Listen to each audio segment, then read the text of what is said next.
The fact of the matter is that China has taken 2,000 kilometers of our territory, okay, square kilometers. And frankly, we haven't said anything. The Prime Minister hasn't said anything.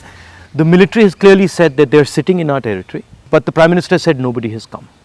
This sends a very clear message to China. And the message is, we can do whatever we want, and India will not respond.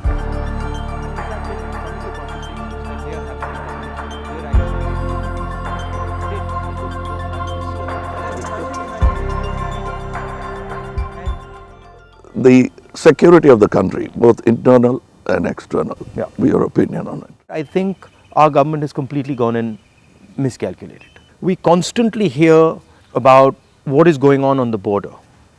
And the fact of the matter is that China has taken 2,000 kilometers of our territory, okay, square kilometers. And frankly, we haven't said anything. The Prime Minister hasn't said anything. The military has clearly said that they're sitting in our territory, but the Prime Minister said nobody has come. This sends a very clear message to China.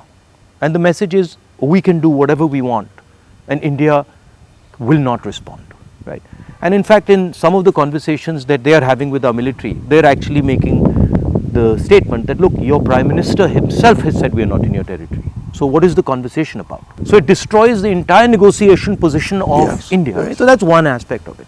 The second aspect of it is how conflict has been transformed. And conflict has been transformed because earlier you fought on a border, now you fight everywhere, right? So you fight by shutting down power stations, you can fight by attacking the railway system, you can fight by militarily attacking, you can fight. And the oldest trick is to contaminate border. Yeah, so you can do that. So the single most important thing in the 21st century is that a country has internal cohesion, that there's harmony in the country, that people are not fighting, that there's peace in the country, and the country has a vision.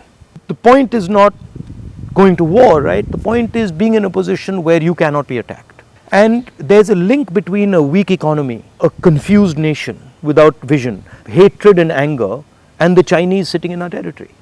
Because they know that we are dealing with internal matters, internal confusion, an internal lack of harmony, and so they can just go in and do whatever they want. So that's one element of the problem. The other huge element of the problem is what has happened in Ukraine, right? And essentially what the Russians have done in Ukraine is they've said, look, we will not accept that the Ukrainians have a strong relationship with the West. And they've basically told the Ukrainians, if you have a strong relationship with the West, we will alter your geography. And that is the exact same principle that can be applied in India. What the Chinese are saying to us is, be careful with what you're doing, because we will alter your geography. We will enter Ladakh, we will enter Arunachal, and what I can see is them building a platform for that type of an approach. So as an Indian person, I don't want to be somebody who's warmongering, but I'd like our country to be aware that there are real problems on the border, and those problems on the border are connected to what is going on inside our country.